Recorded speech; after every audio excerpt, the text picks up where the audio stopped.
మునగదోట. దీనికి ఇప్పుడు కల్పవృక్షాన్ని మరియు ధరణి పిచికారీ చేయబోతున్నాం. ఈ మునగ తోట మునగ ఆకు కోసం కాయ కోసం వేసింది. చెప్పండి. పట్టుకో, రికార్డు అవుతుంది. మునగ తోటకి మునగ కాయ మరియు ఆకు కోసం ఇప్పుడు రైతు గాలయ్య గారు, విశ్వనాథపురం గ్రామం, త్రిపురాంతకం మండలం, ప్రకాశం జిల్లా. ఈ మునగ తోటకి ఇప్పుడు growth, flowering, fungal disease, bacterial disease control రావడం కోసం కల్పవృక్షాన్ని, ధరణిని కలిపి స్ప్రే చేయడం జరుగుతుంది. ఒక లీటర్ నీటికి 5 ml చొప్పున. ఇప్పుడు ఇది 20 లీటర్ ట్యాంకు. దీంట్లో 20x5 100 ml కాడికి చేస్తున్నాం. ఇప్పుడు కల్పవృక్ష దీన్ని కూడా 1 లీటర్ వాటర్కి 5 ml చొప్పున 20 లీటర్కు 100 ml 150 ml.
పిచికారీ చేసుకునేటప్పుడు మొక్క మొదల నుంచి చివరి దాకా వర్షం పడితే ఎలా మొక్క తడుస్తుందో అలా తడిపే విధంగా పిచికారీ చేసుకోవాలి.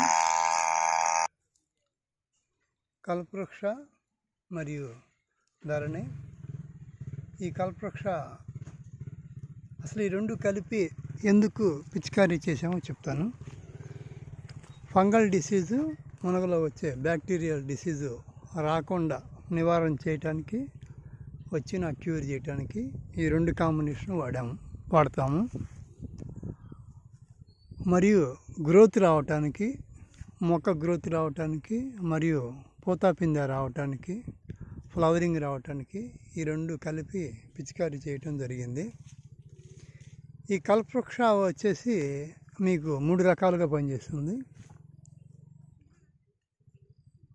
రసం పీల్చే పురుగుల మీద మరియు గ్రోత్ రావటానికి మరియు పురుగు ఏమన్నా పనిచేయడానికి, పురుగు పెట్టే గుడ్లు పొదగకుండా చేయటానికి పనిచేస్తుంది. 3 రకాలుగా క్రిమిసంహారిగా మరియు గ్రోత్ ప్రమోటర్గా అద్భుతంగా పనిచేస్తుంది కల్పవృక్ష. ఈ ధరణి డిఏపి, యూరియా, డిఏపి